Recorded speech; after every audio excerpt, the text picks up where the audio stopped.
Stephen, let me start with you. Big bank earnings, by and large, done. We'll get the regionals. We watch those, of course, but big bank earnings are out. What's your top takeaway, getting all the numbers?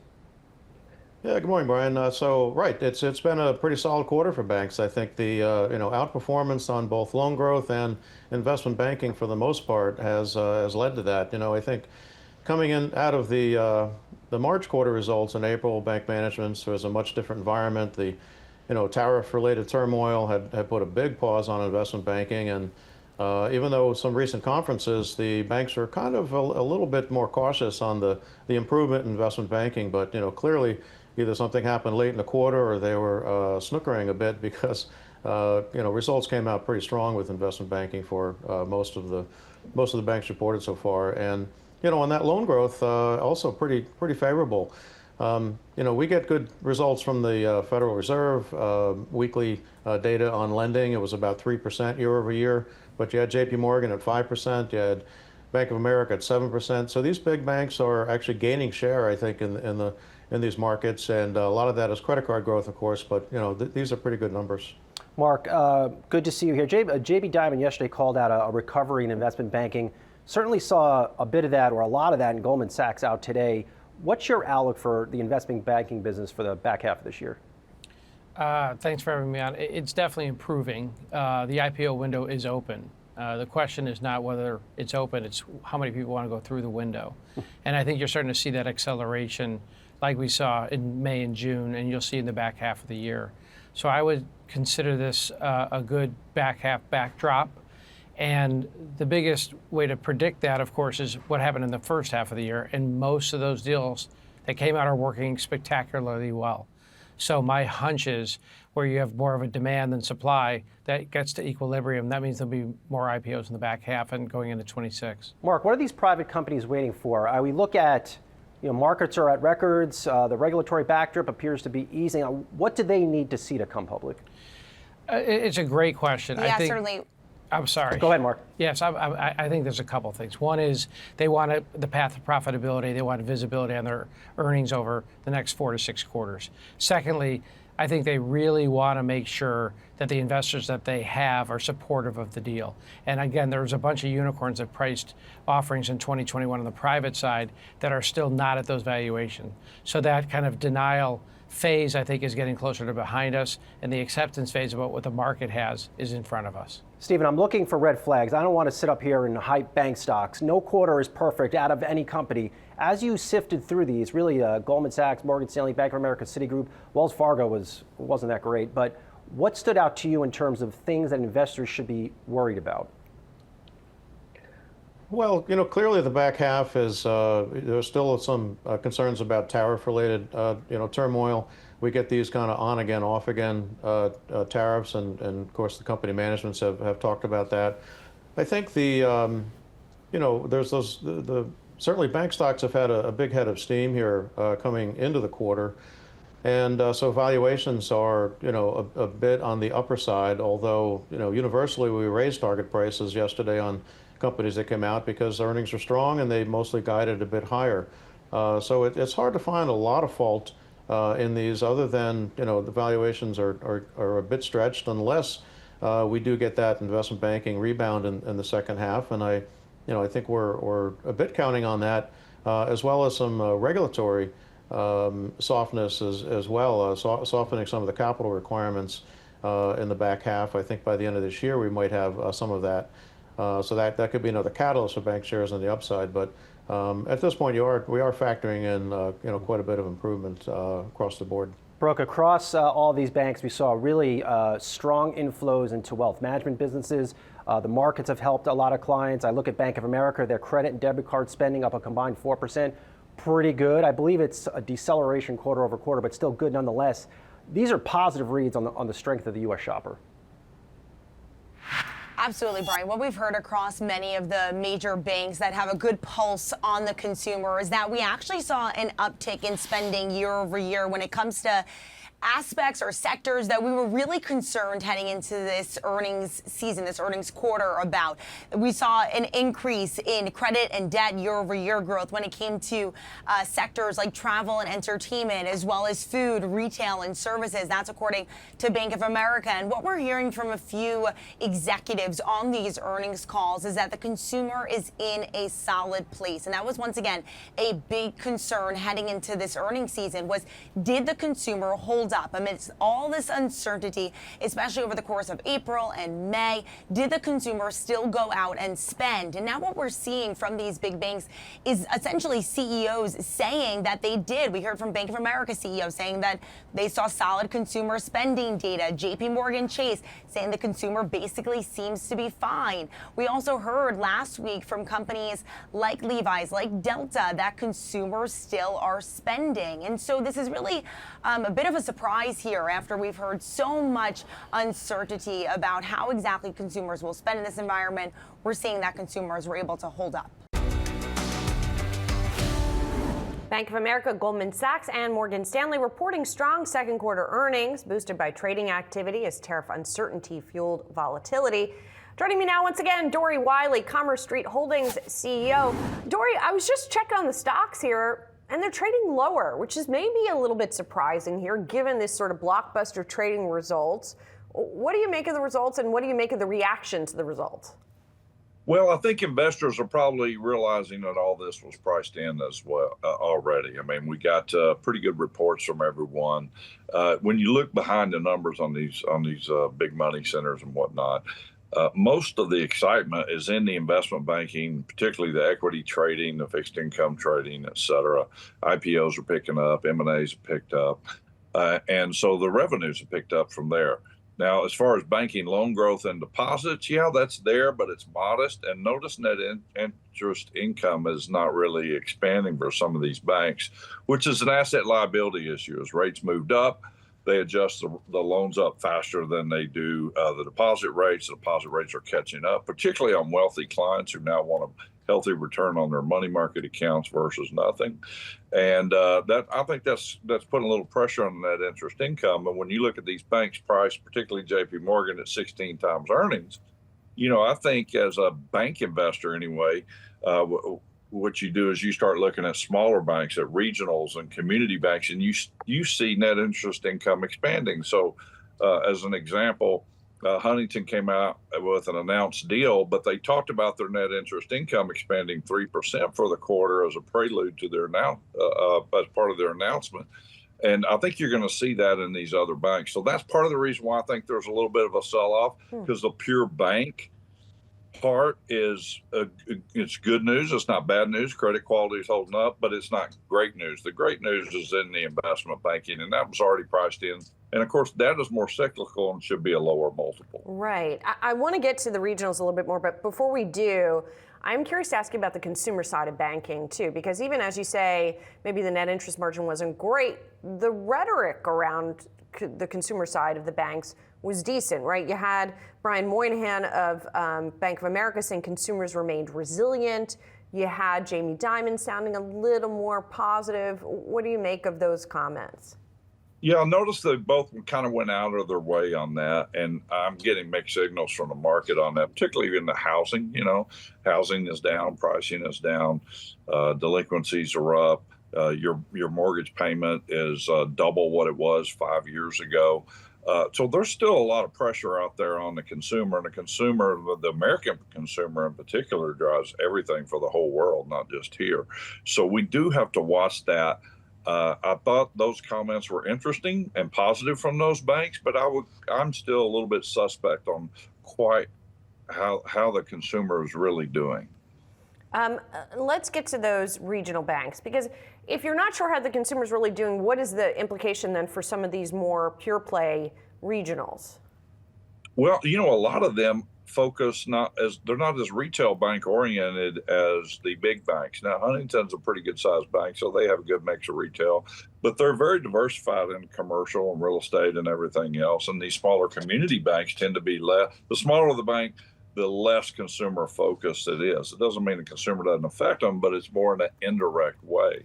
So I like these smaller bank plays. The pricing multiples are much lower at 12 or below, down to 10, and they have faster growth rates, net interest income expansion. And like Huntington's acquisition of Veritex, they're able to acquire one another for growth, which the money centers can't do. And you advised on that acquisition that you just mentioned, Huntington buying Veritex.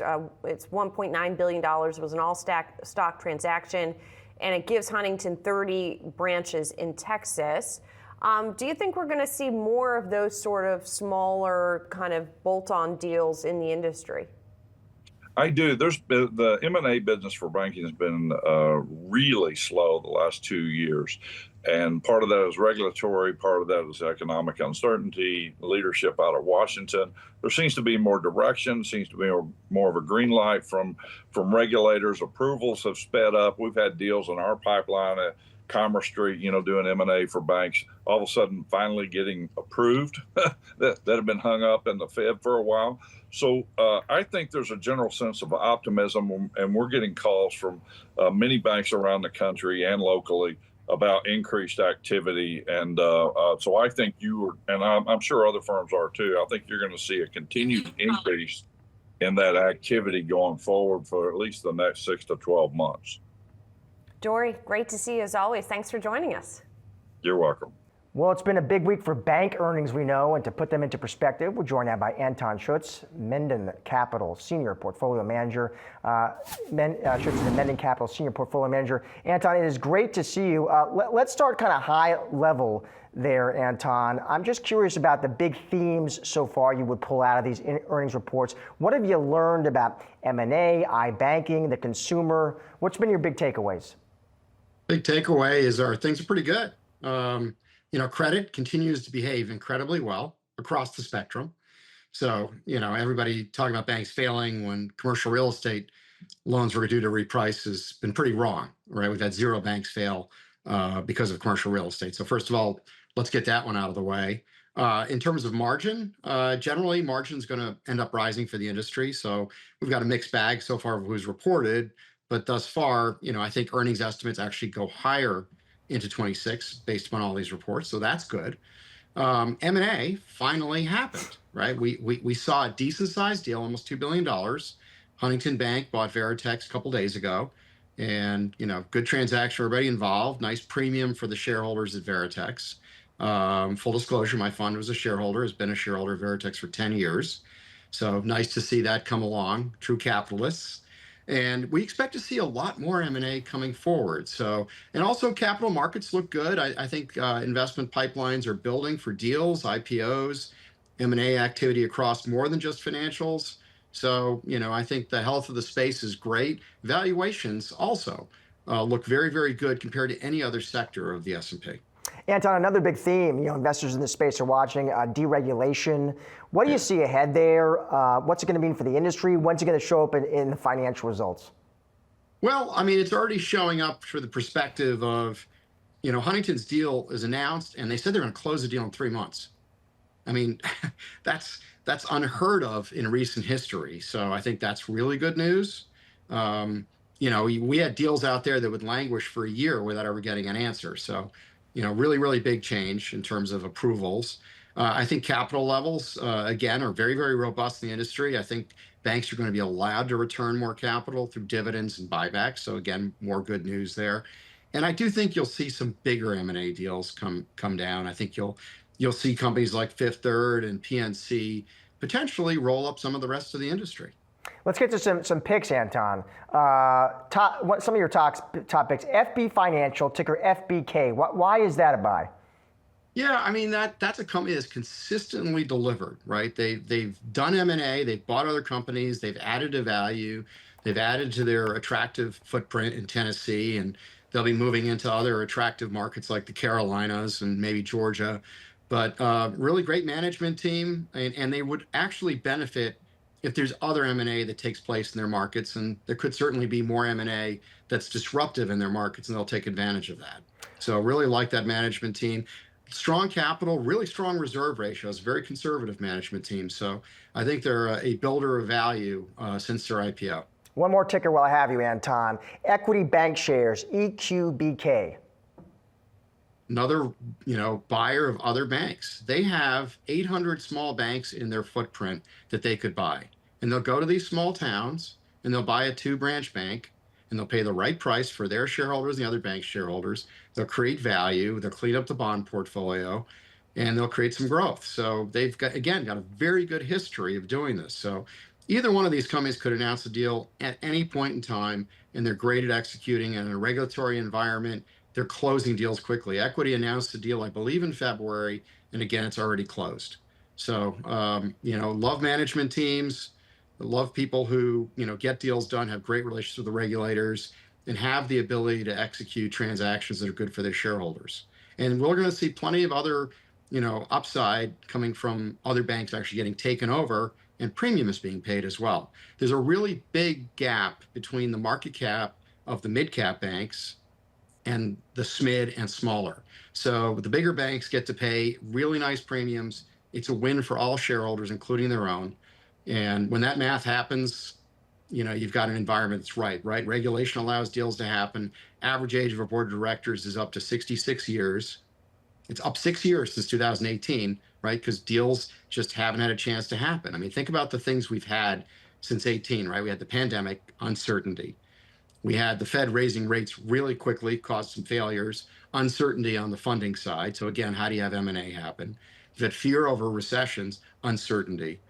It appears that things are starting to get a little more certain, right? That the tariffs are happening, the world's not falling apart, we've got economic growth, and I think we're really going to see a very good second half of the year for M&A, period. It's going to benefit everybody in the ecosystem. Wells Fargo still seems to be having a tough time of it here, even though we saw some of the metrics beat here, but the company's net interest income, their guidance, is below what was estimated. So even though they just got the green light from the government, right, to be able to return some cash to shareholders, they're still having a tough time. Right, yeah, and that has a lot to do with their lending volumes and their plain vanilla lending. Particularly on the consumer side. And Wells Fargo has sort of talked about having opportunities of lending to non-bank financials more in the second half, and that's kind of been an area they've focused on. They're also, now that they have their asset cap or growth restriction lifted, they're trying to pivot some of their capital out of interest-earning assets and into their markets business, which is a fee business. So in some ways, that could be what we're seeing here. I will say, speaking with analysts ahead of their earnings, that this was largely expected, but I think maybe it's the tepid growth so far this year that is, might be bringing down the stock at this point. It looks like we got David Ellison back. David, what's your view on Wells Fargo? Well, I think it's still a company trying to figure out what it's going to be after many years of being in the penalty box. So I think everything has been, everything from a regulatory point of view is back to normal, meaning that they're like everybody else. So the question now is, how much are they going to grow? What are they going to do? Are they going to acquire things? Are they going to try to, be more competitive in the capital market business, et cetera? So, I give it the benefit of the doubt, and we'll see what happens, but I certainly would not sell it here. There's a lot of good things that they can do the next couple of years. And David Ellison, I know that you're also watching sort of 3 big trends in the banking market, or drivers. What are those 3 trends?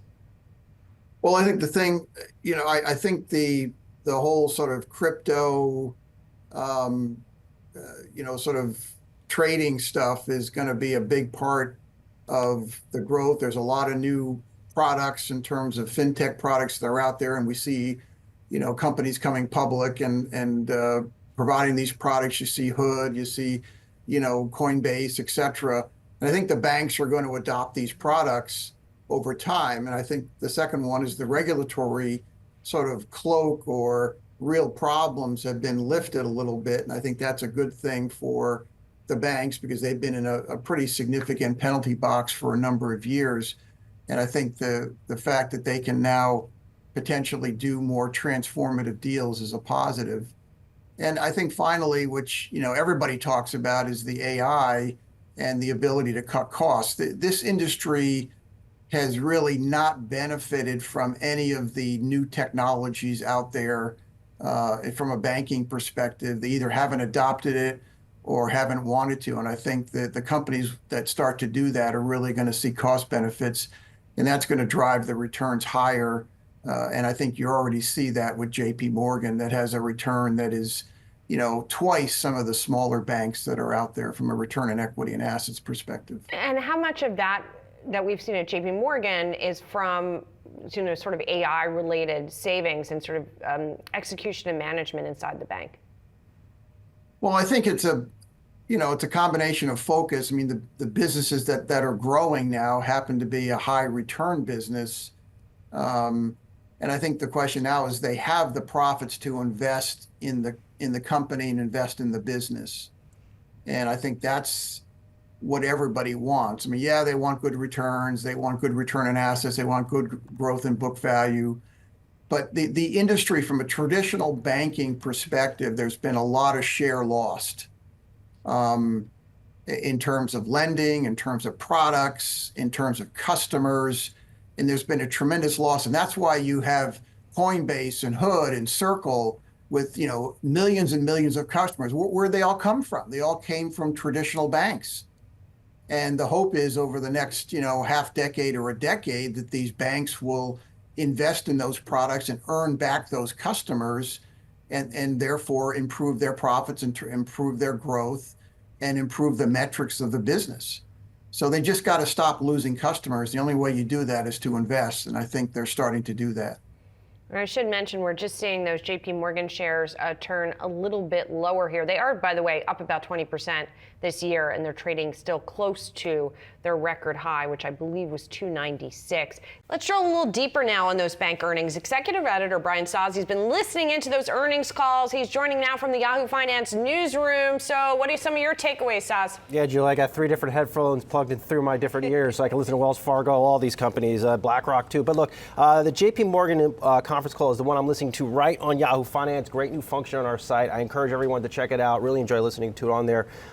Nothing real in terms of fireworks from this JPMorgan earnings call. Seeing the stock reverse some of those early losses after the print or the earnings beat this morning. Now in the green here in the pre-market. Where the real fireworks, Julie, came in the reporter call, which JPMorgan always has about a half an hour before the analyst call. Jamie Dimon saying this is starting to make news already. He views the Fed independence as, quote, absolutely critical.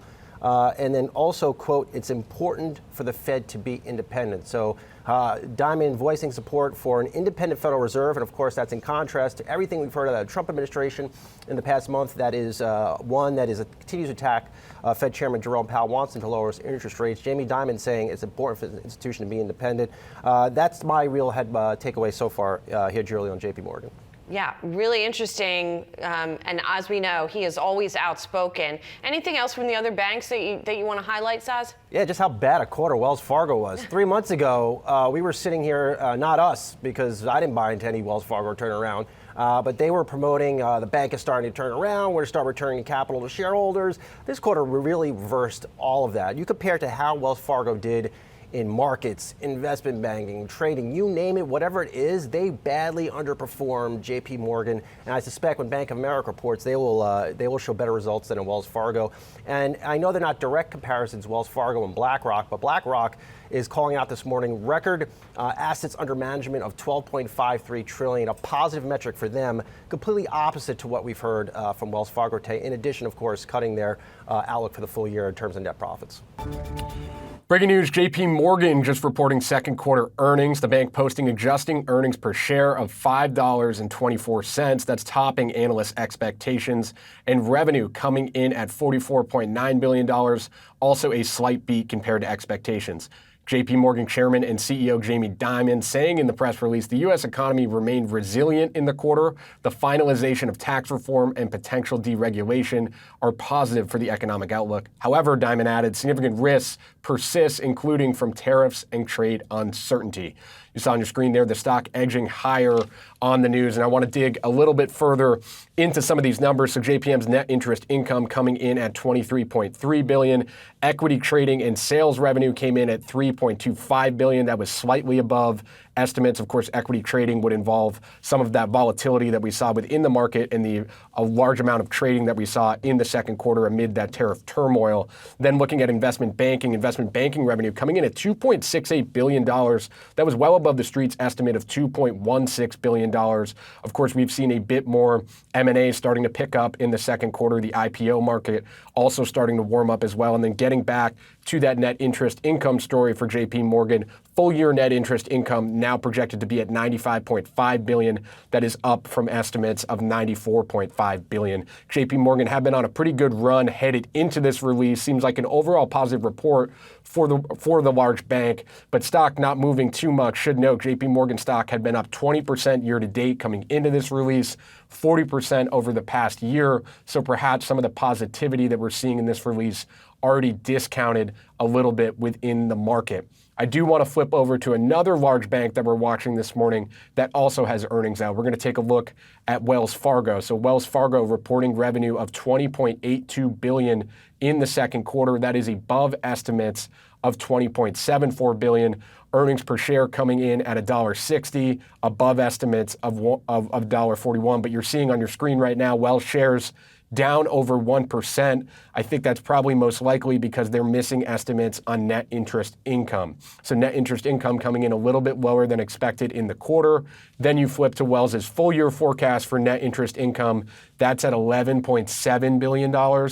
That's below the $11.83 billion that Wall Street had expected.